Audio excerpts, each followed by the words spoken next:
Good morning, good afternoon, good evening, wherever you are. And this is the weekly holiday show. I'm your host, Mr. James, in something a little bit comfortable today. It's really cold, actually. So this is my fake turtleneck. I'm a turtle. So welcome to the weekly holiday show. This is your selection of holidays to celebrate if you want to. And this is new for 2022. This is for the week of January 3rd through January 7th. So let's see if we can celebrate something. First up today, Monday, the 3rd. That is actually today. It is Fruitcake Toss Day. Now, last week on Monday was Fruitcake Day. Fruitcake is this thing usually given as gifts. It's a cake. It has possibly real fruit in it, but many times it has the artificially colored and flavored fruit bits that are in a cake of some sort. And it's usually really thick and not the best tasting thing always. So they consider it, someone gives it as a gift, and then a week later you take it and you throw it away. And that's what they call tossing it. But there are festivals around the world where they take fruitcake and they throw them and see how far you can throw them. And they use catapults and things like that, and they make it into somewhat of a sport. So yeah, I guess you could do this with any food. I guess that's gone bad. But I mean, don't make a mess of things, right?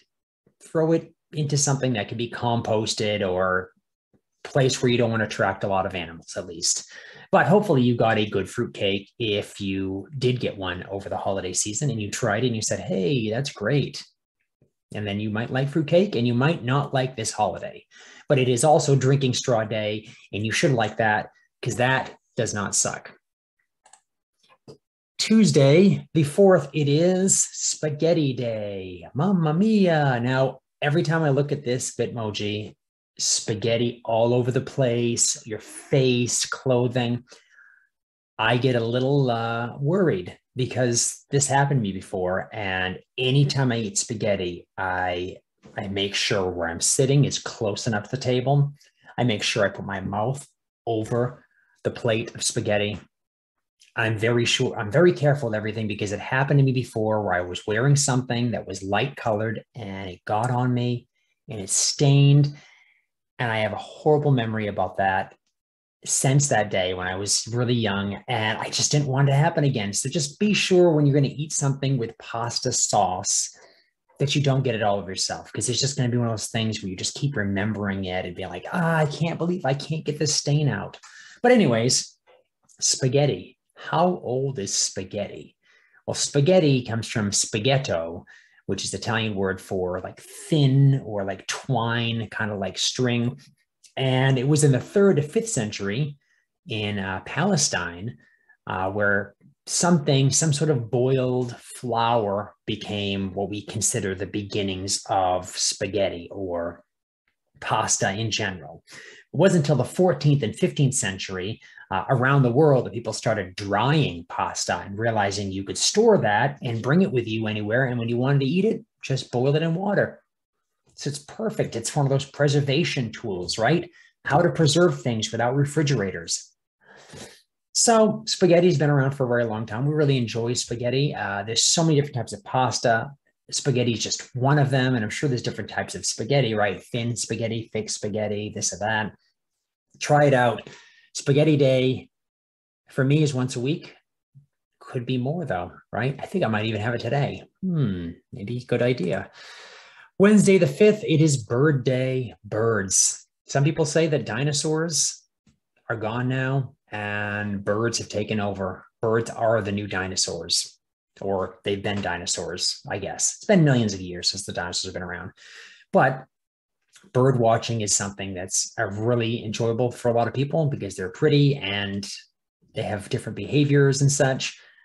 You definitely need to get some binoculars if you really want to see up close. Like in my Bitmoji right here, but you can see a lot of birds and kind of keep a tally of what you see. There's certain online websites where you can go and you can tell them what you see in your backyard, and we'll help them do a bird count to see what species, which means types of birds, are still around. and hopefully not going extinct, because of the around 10,000 species of birds that are around the world, about 12% of them are going extinct. So that's a big thing. Look at birds. Birds are wonderful. And yeah, there's kind of a fight in my yard, at least right now, between squirrels and birds. And squirrels seem to be winning all the time because they're bigger and they're angrier. But I think birds need to stick together, kind of like the crows do, right? Stick together and fight those squirrels, because those seeds are yours. I bought a bird feeder, not a squirrel feeder. Thursday the 6th, it is bean day. Cool beans. I love beans. I think I eat beans almost every single day. I think I actually do. But anyways, beans are great for you and good source of fiber, protein, carbohydrate. Those are major macronutrients that your body needs. You get those all in beans. Yes, a lot of fiber means that some people might have a little wind problem, if you know what I'm talking about. And yeah, but you can get over that. Don't eat entire, multiple cans of beans a day. But I mean, you could stick to a can of beans and you can maybe space it out throughout the day. And I mean, it's good protein. You'll get used to it. Pretty soon, it won't be a problem for you. But there is that beginning where you may turn into a hot air balloon at some point. It is also shortbread day. Shortbread is something I've recently started baking, and it's great. It's pretty easy. It's flour. It is butter. Boom. Add a little flavoring like some vanilla. Done. So great, crispy. And it's one of those cookies that just stays good forever. It doesn't get stale, because I think if it's stale, it's actually just crispy, and it already is crispy. So you're like, is it stale? No, tastes good.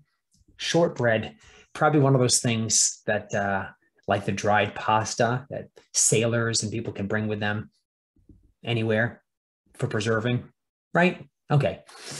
Friday the 7th, it is Tempura Day. Tempura is something that was introduced in Japan in 1549. Actually, the Portuguese came to Japan and said, hey, we're going to dip some of this stuff into this batter and fry it. And it took off, and people have been frying things ever since. And tempura is just kind of a batter that coats something, and it's almost like a breading, and you just fry it in hot oil, and boom, there you go. You might have had some tempura before at a Chinese or Japanese restaurant, but I'm thinking it is also the basis of all fried foods anyways. People can fry things, but the battering sort of gave us that idea, like, oh, if you coat it in something crispy, it really gets crispy when you fry it. So Tempura Day, I mean, try it out. Maybe Friday is the day you get takeout and try some tempura. Maybe tempura is just the word we use to talk about being fried. Think about that. So any fried food, don't have a lot of it, just a little bit of it. And one day a year, hey, splurge, I guess. So thank you for watching. Subscribe for these weekly videos, thumbs up. And yes, it is 2022. What are your New Year's resolutions? Or maybe it's not the New Year you're celebrating right now. Maybe it's February 1st. You're celebrating a different New Year, or some other time. Become something better every single day. And if you get a chance to, celebrate something.